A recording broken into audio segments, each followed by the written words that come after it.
Good morning, everybody. Happy Halloween. I have a treat for you this Halloween, and that is news of improved interest rates. You know, the last couple of weeks, things have been heading on up, and in the last 36 hours, we've had some new market developments that have put rates in the downward direction.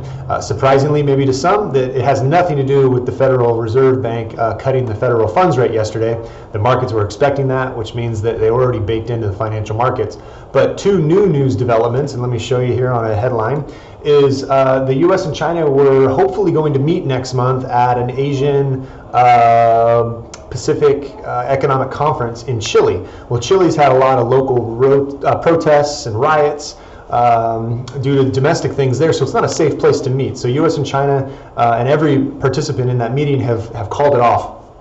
So we don't know when the US and Chinese presidents are going to be in a room again together to potentially sign a trade deal.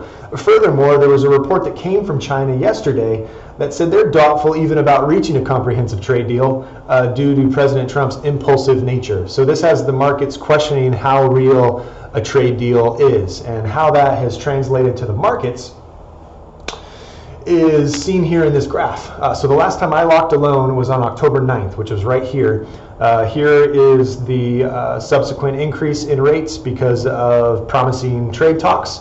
And then here we have had about as steep of a decline in a 2-day time frame as we've seen in the last couple of months on this roller coaster ride. So does it continue? Maybe, but the improvements in the last couple of days have been pretty substantial. So what I would recommend is if you're watching this and you want to get updated numbers from me on how this translates to your specific scenario, please text me or email me back and I'll send you over some quotes. I've got about 24 people who are along in this ride of watching where rates are, and it's not very efficient for me to send out 24 rate quotes if only 5 of you are interested in getting them. So first in, first out. If you hit me up, I'll get you a quote out back as soon as I can today.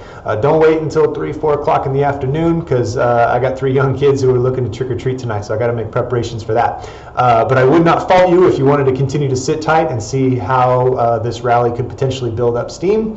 But I mean, who the heck knows? I think it's smart to at least just do a little check-in with me, see where things are at, and then make a decision if now is the good time to pull the trigger or not. All right, have a great Halloween, and we'll be in touch.